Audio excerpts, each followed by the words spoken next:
as if this is Click. BronyCon. At BronyCon. At BronyCon, where's the Full crowd? capacity.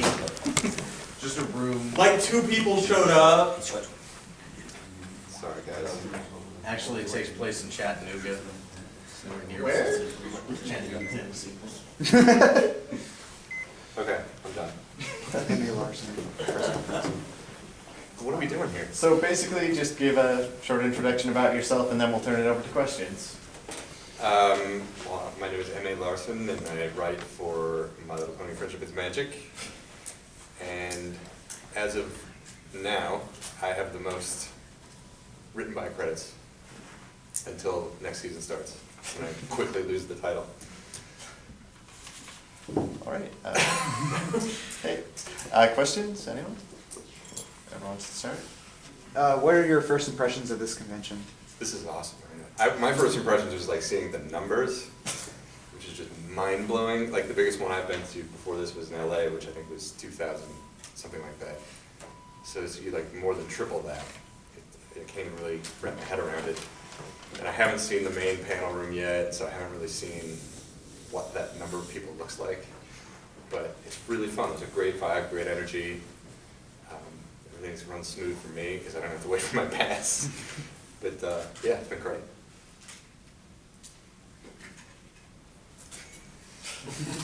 I'll ask the one to get it out of the way. Obviously, you've said that you won't be returning for, won't be going to season 4. Right. Is it going to be a different experience to watch it as a fan this time? I mean, do you have any?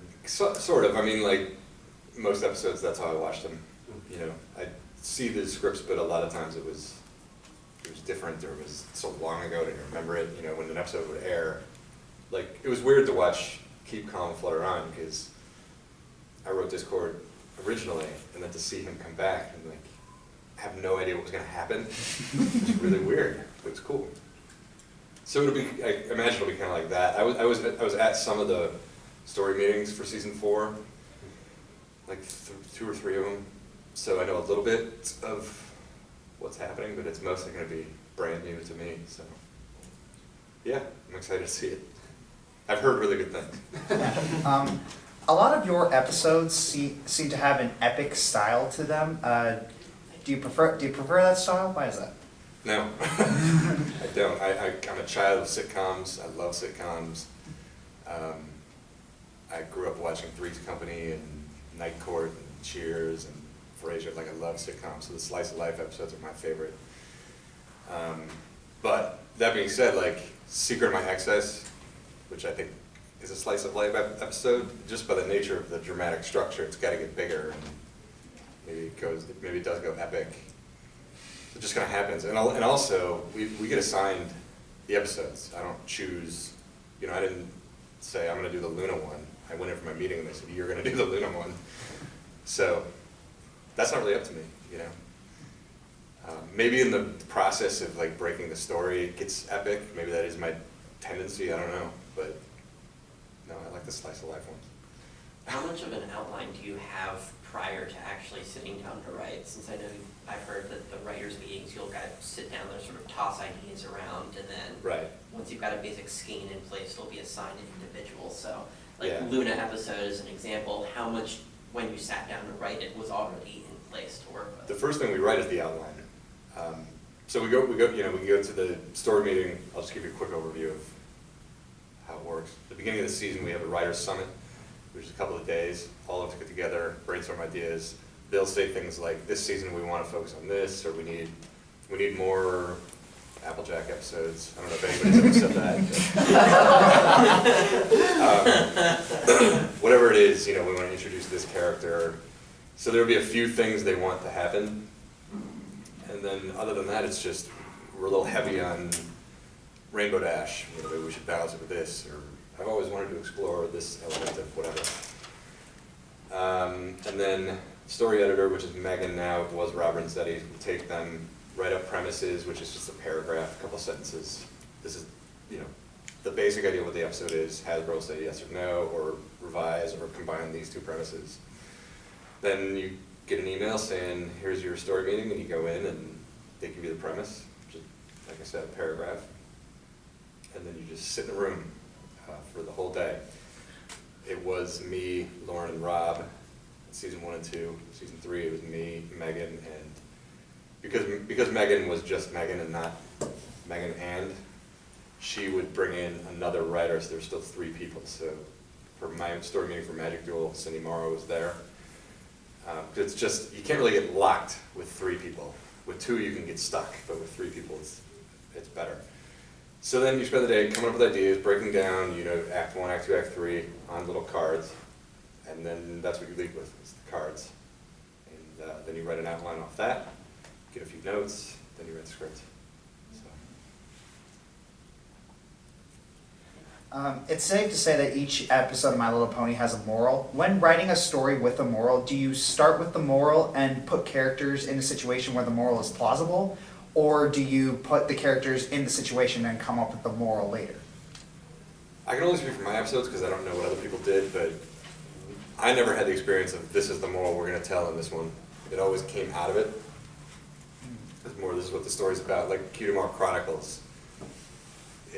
That story meeting was just kind of magical because it all just went exactly how it should, and we were like, oh, wow, this is perfect. If Rainbow Dash does this, then it can tie all these stories together, and then we got a framing story, and it all fits together as one thing. And the moral, which is super cheesy, you can just undercut it because Scootaloo was like, oh, come on, gag, So you can undercut a really cheesy moral, and you get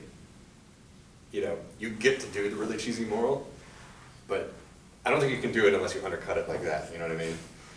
And super Speedy Cider Squeezy, where she says, I didn't learn anything.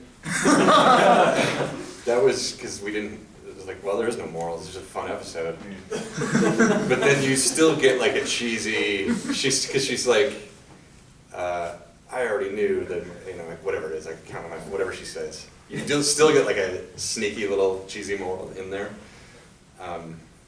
So, from my experience, it was always just what comes out of it. I've seen that you've written like your IMDb list, that you've written like for quite a lot of cartoons that I'm sure that most of us probably have seen or are, airing now-ish. You must be thinking of the other writers. Nobody's seeing the stuff I work. But do you approach this show differently than anything else that you may have done? Yeah, I mean, and that's not necessarily my approach. They're all run differently. I was on a show it was called Kid Knievel when I started at Disney. It became Kid Patowski. And that had a real writer's room and staff writers, and we would sit there together and brainstorm and break the stories and read each other's scripts and the whole thing. Then you come to this show where we're all freelance. We only see each other for the summit. So it's however the creators and the studio want to run it. Little's Pet Shop is the same as My Little Pony. But I know other shows at the Hub that I haven't worked on, like Pound Puppies, I believe, has a writer's room. Symbiotic Titan ran the same way as MLP. My very first show, I had a staff job. Staff jobs are pretty rare in this form of animation. I think in prime time they're a lot more common. It's mostly freelance. So it depends what the creators want to do.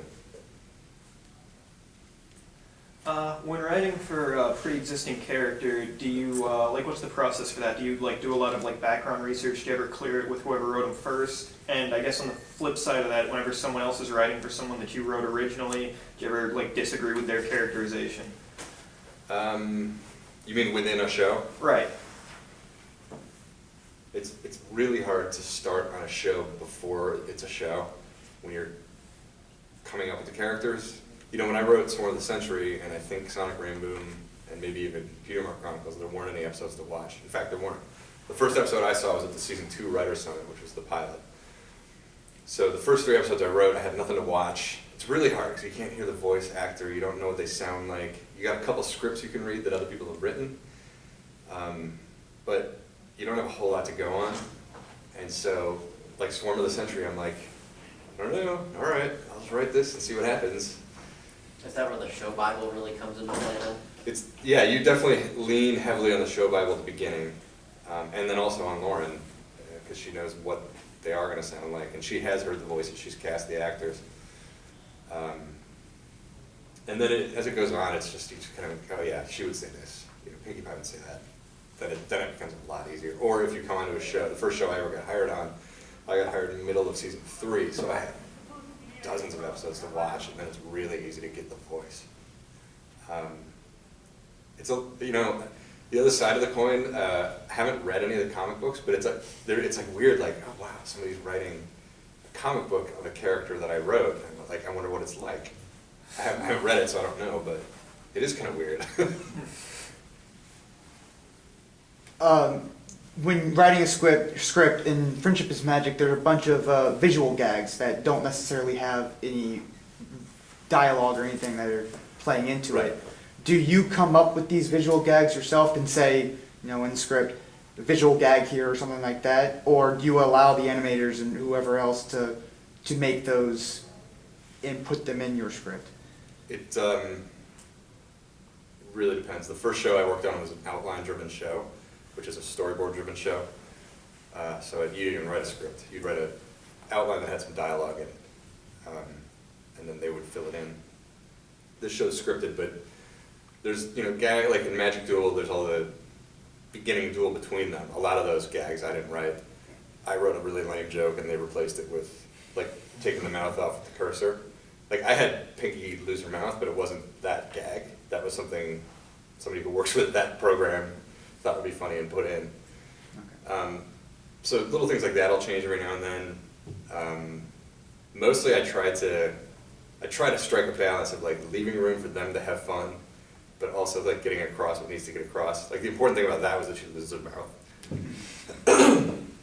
And then on Symbiotic Titan, I wrote this really dark, heavy episode where like it was the flashback episode where the home planet was being destroyed and they, you know, war and everything, and they wanted this elaborate, old-fashioned sword fight to happen. So I watched all these movies, swashbuckler movies, and I wrote it all out, like what was going to happen.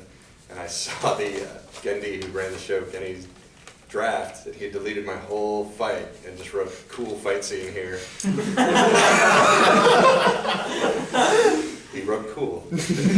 So, you know, as a freelance writer, it's like you do what you can and you hand it off and there it goes. You know? So you have no effect on it once it leaves your hands Right. and into the animators, you're done with it? Yep. There's a lot of times, not on MLP, but on other shows where I've watched an episode and be like, wow, I didn't write a word of that. It's got my name on it. And I saw other things where I wrote it and it had somebody else's name on it. You know, it's happens all the time. Not an MLP. MLP's great for that. It really does kind of, like what I wrote is kind of there for the most part. There's been some episodes that have changed more than others, but you know, it's the nature of how it goes. Every step along the way, it's supposed to get better, and on this show, it does. Like I'll watch the episode and be like, that's so much better than what I had in my mind for that scene. They do a really amazing job of animation. Yeah, I was wondering a bit how you feel about the skepticism to all of Twilight becoming yeah, I've been thinking. What's skepticism? What are you talking about? Before the episode, though. Haven't you seen the I believe button? I don't know. I can't really say much about it. I mean, I get it. I understand. Yeah. This is going to be really annoyingly cryptic, but like the circumstances under which I wrote that episode are not the circumstances under which people viewed the episode. Yeah, that's true. And a lot changed. She obviously was still in Halicorn, but the script I wrote and turned in and what aired were really different. But how did the I believe in every Larson thing come up? You know, Pixel Kitty's the artist. She did that. She just made that button. Yeah.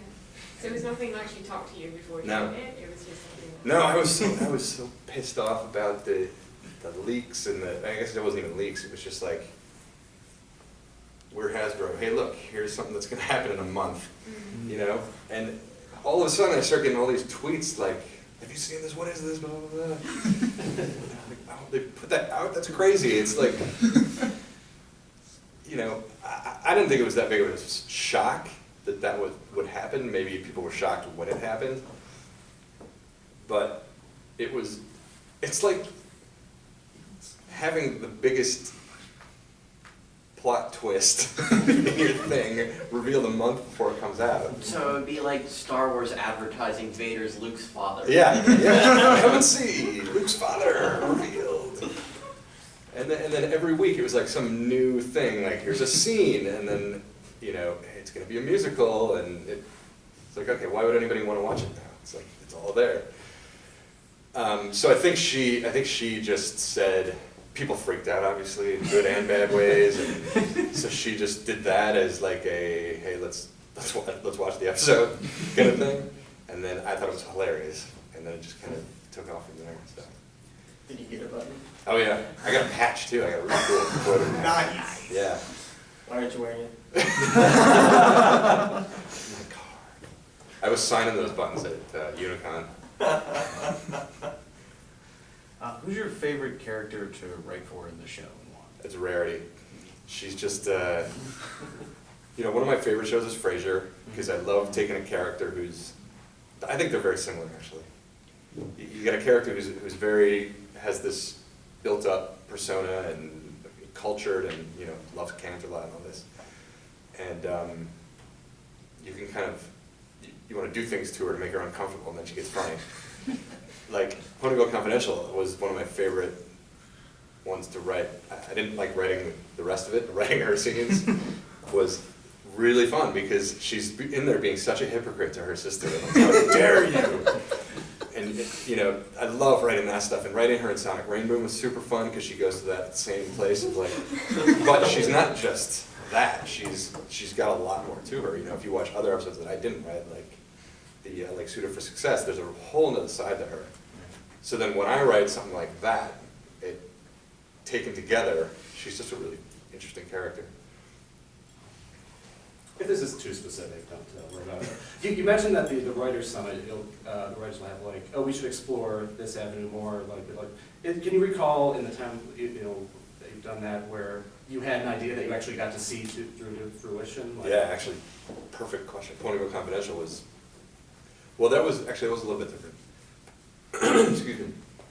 Towards the end of season 2,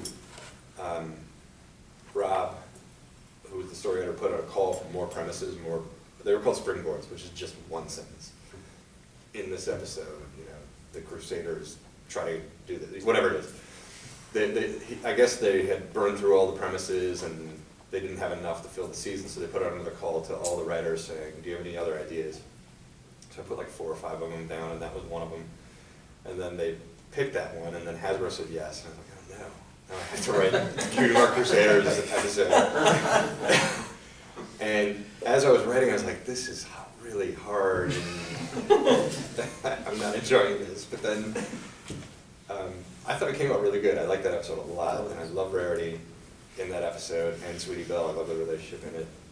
Going off that episode, you know, Diamond Tiara has a very J. Jonah Jameson feel. Yeah. Did you do that, or was that the anime? I mean, there's some of that naturally in there just because it's a newspaper situation and she's in that position. They definitely added some of it too, which is great. I like her a lot in that episode. She's fun to write in that one because she's not just a villain, she's like a villain who you know why she's doing what she's doing. And you gotta kind of respect that she's got a lot of ambition. And, it ended up being a really fun episode. It was just torturous to write. It was easier when they would say, hey, you're doing Spike turns into a giant dragon monster. Okay. Did you have, sorry. So what is your feelings like when you're just a freelance writer who's run through all these episodes and written a few of them, and then you come to a convention where people are literally like, oh yeah, M.A. Larson, I gotta go find him and see him and maybe get his autograph. It doesn't make any sense. It's unbelievably cool, and I do get it. I do get the heart of the show came through.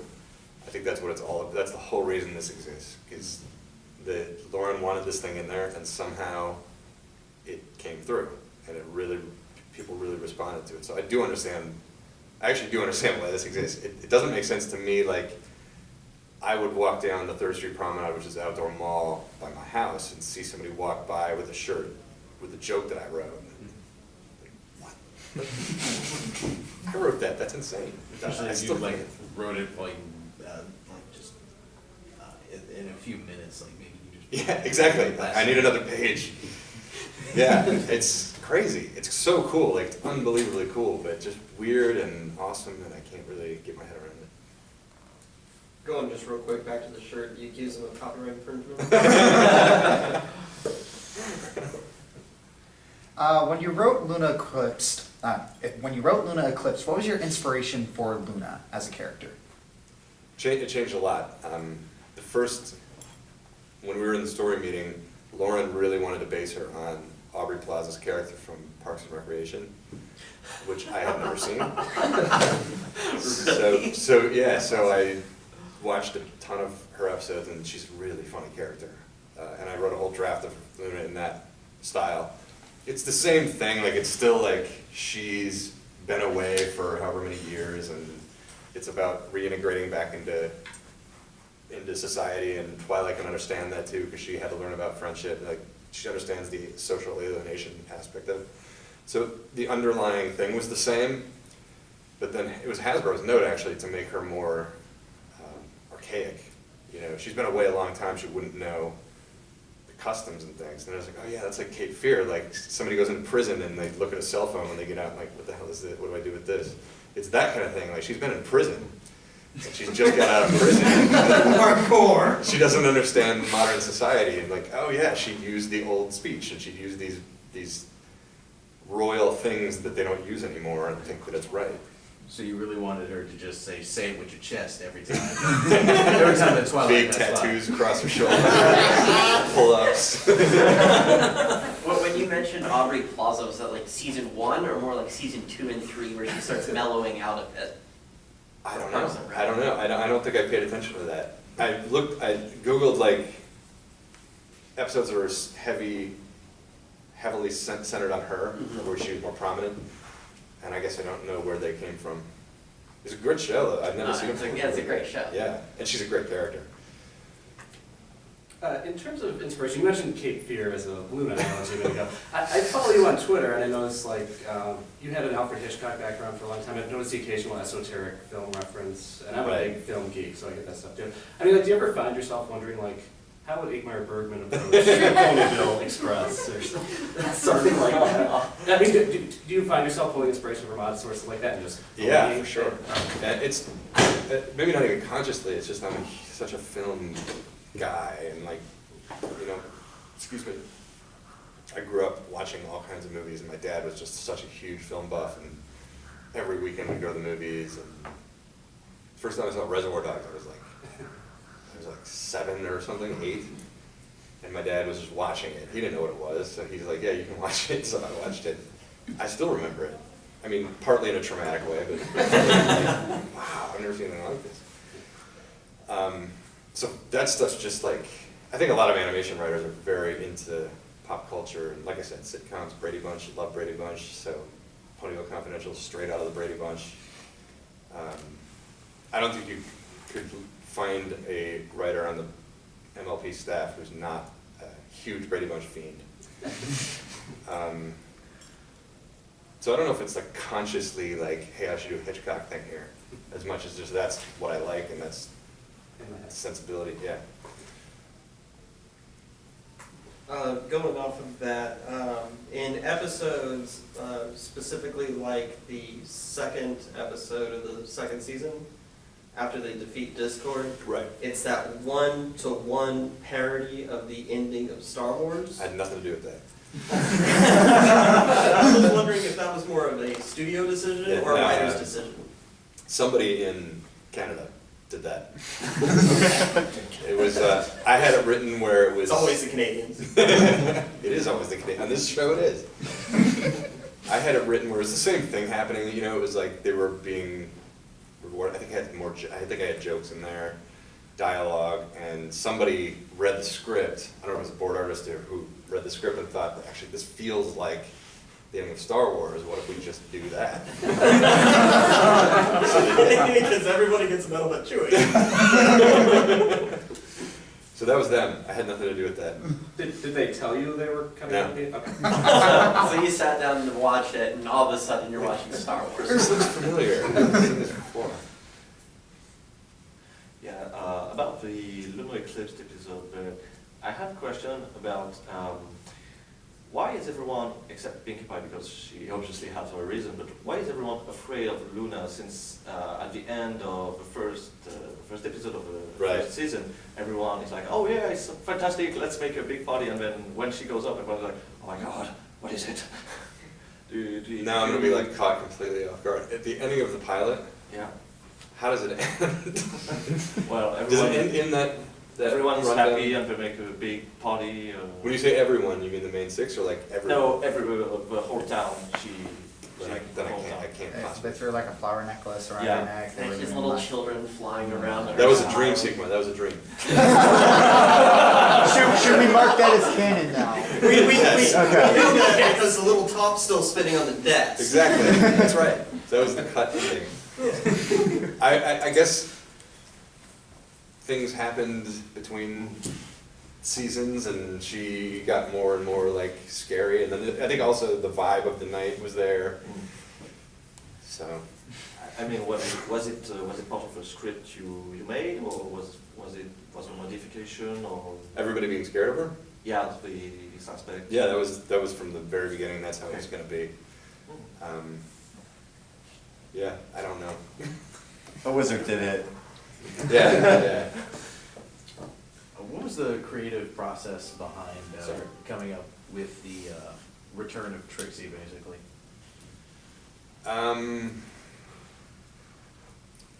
It was a little different from Luna, because like Luna, you know, I was like, okay, cool, I'm doing the Luna one, I'm gonna go back and see what she sounds like and who she is, and then she has like one line. Trixie, there was more there, but it was like thinking through what happened after Ghostbusters, trying to think, okay, what's she been doing in the meantime before we get to this episode? And it just made sense that, you know, her fame has spread, but in the wrong way. And she's just getting more and more like, there's nowhere for me to go, everybody thinks I'm a fraud, my life is ruined, you know. Everything she's done up to this point is now gone. And so that's where it came from, like, you know, I guess that's it. You just try to think where she went after that, what she's been doing and thinking and going through, and then that's how you come in on the next part. And then obviously the thing started to make her, it took what was there and made it worse and worse and worse and worse. I had other scenes in there where she was getting really crazy. Did you put in the part where she's working for Pinky's parent? Yeah. Aw. There's a lot in that episode that I didn't put in, like the Parasprite wasn't me, somebody else put that in, but yeah, I did have that. Actually, quick two-part. Number one, were you responsible for the Gremlins reference, or was that again another? Love Gremlins. When Gremlins she is shows a up, great she's movie. basically in the Gremlin shop. Oh, yeah, Where she- yeah. Was that you, or was Yeah, that no, in fact, I revealed her in that scene. Jason Thiessen decided to hold that reveal until later. I revealed her in that scene, and she had a whole discussion with the shopkeeper, and I thought it was pretty funny.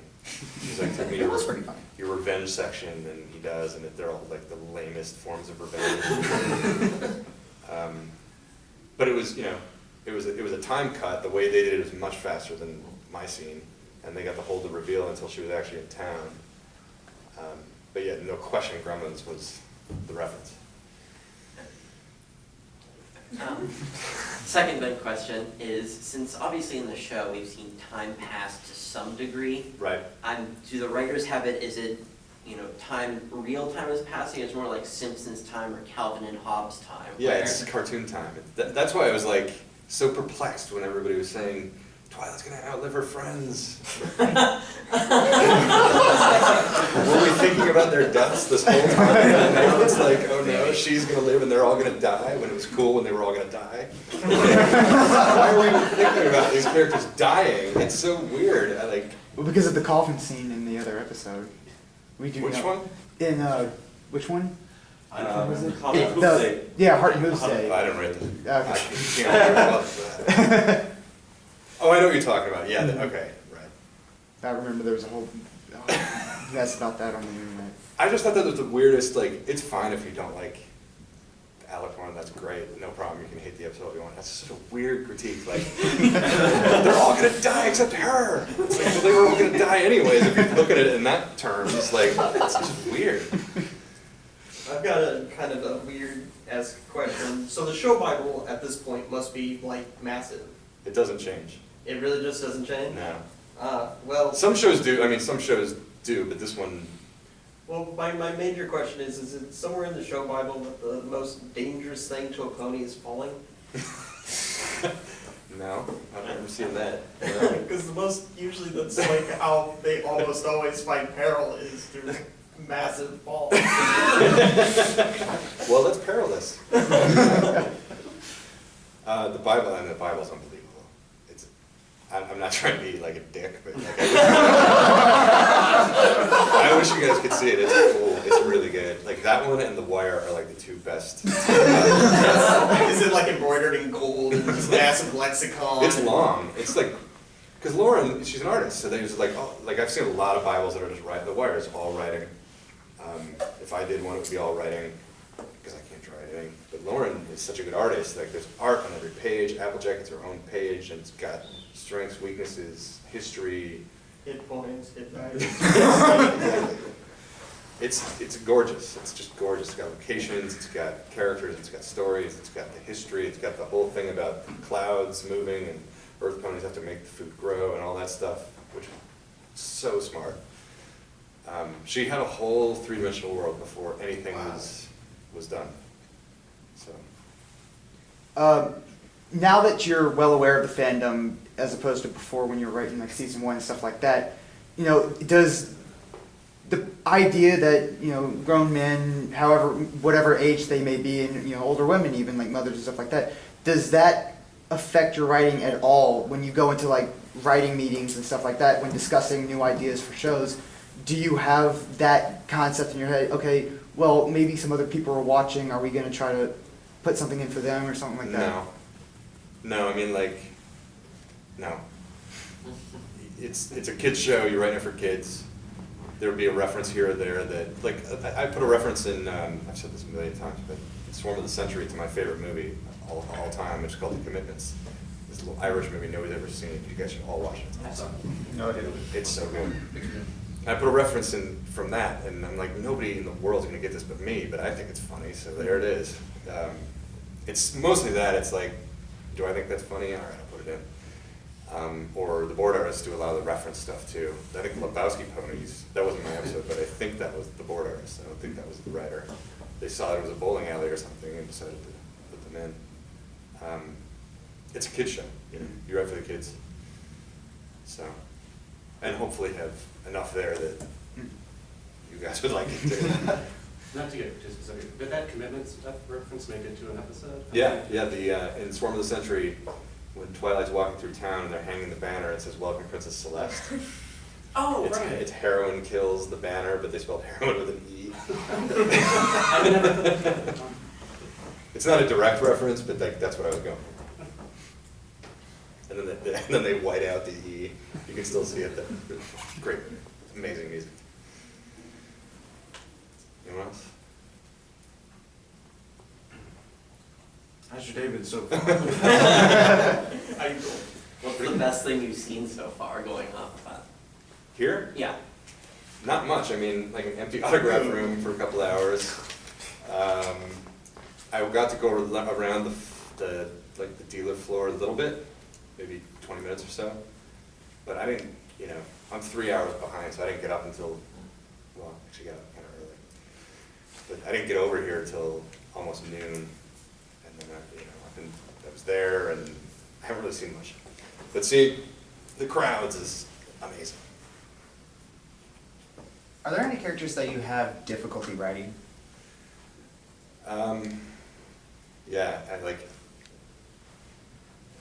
Fluttershy is always challenging because to make a character like that funny isn't as easy as somebody like Rarity. It's easier to it's easier to like have fun with somebody with an overinflated ego, versus somebody with an underinflated ego. So I like to use her. I don't think I've done one where she's the main character, but I like to use her in situations like in Super Speedy Cider Squeezy when everybody's getting all bent out of shape at Applejack, and they're like, you always run out. Every year you say you're going to have enough, and you never do. And Fluttershy's like, for the record, I don't mind. And they talk right over her. Like, I like using her like that in like little comedy things where that's something she would say. You know, she's just like, I'm cool. And then in Magic Duel, she was the right choice to have to do the dangerous mission because she's obviously the last one you want to do it. But it was, yeah, I mean, dealing with a godlike like Oz force like Trixie became, you want the meekest, scaredest, like, most imperfect person for the task, and that was her.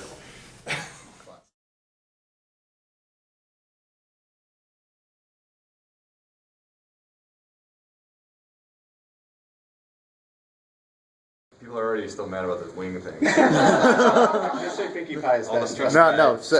Okay. M.A. Larson, who is best pony? The rarity. Come on, guys. All right, thank you.